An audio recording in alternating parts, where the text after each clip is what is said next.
大家好，我是小赵。今天我们做一道卷饼杀手青椒炒肉。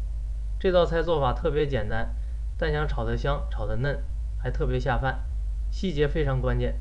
3分钟和你一起做这道美味的家常菜。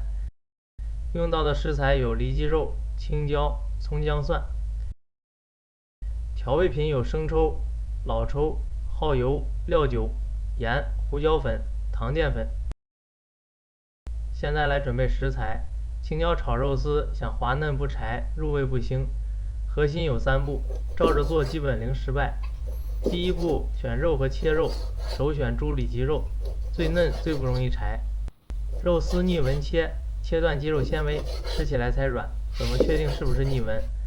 切完后截面若成井字 C 网格，说明已切断纤维，是逆纹。厚度约筷子粗细，太细易老，太粗不入味儿。切过生猪肉的案板记得清洗消毒。第2步，肉丝清洗干净沥干水分，腌制10分钟，加少许清水或者葱姜水，抓至肉细胞水分，我这里加的是清水。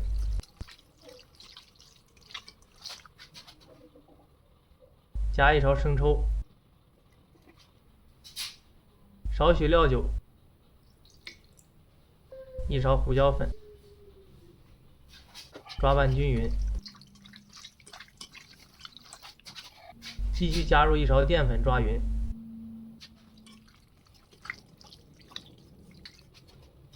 最后淋上少许食用油拌匀，下锅不容易粘连，放到一边腌制10分钟。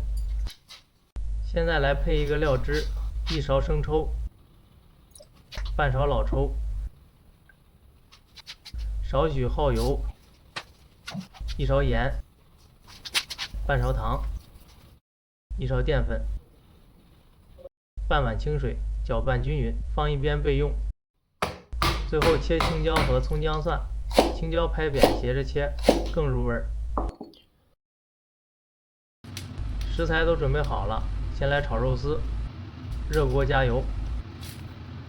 肉丝滑嫩不柴的第3步是火候控制，加入肉丝，大火快速划开，翻炒。肉丝变色就可以盛出，不要炒太久。另起锅炒青椒，加入葱姜蒜，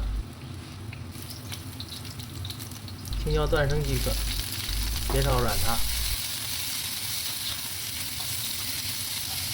倒入炒好的肉丝，大火翻炒10秒，加入调好的料汁，收浓酱汁就可以出锅了。看这个状态，肉丝嫩，辣椒香，酱汁刚好裹在表面。这一盘端上桌，真的不夸张。3张卷饼不够吃，配米饭也好吃。如果你也喜欢这种简单又下饭的家常菜，记得关注我。下一期继续做你家厨房里最常出现的那一道菜。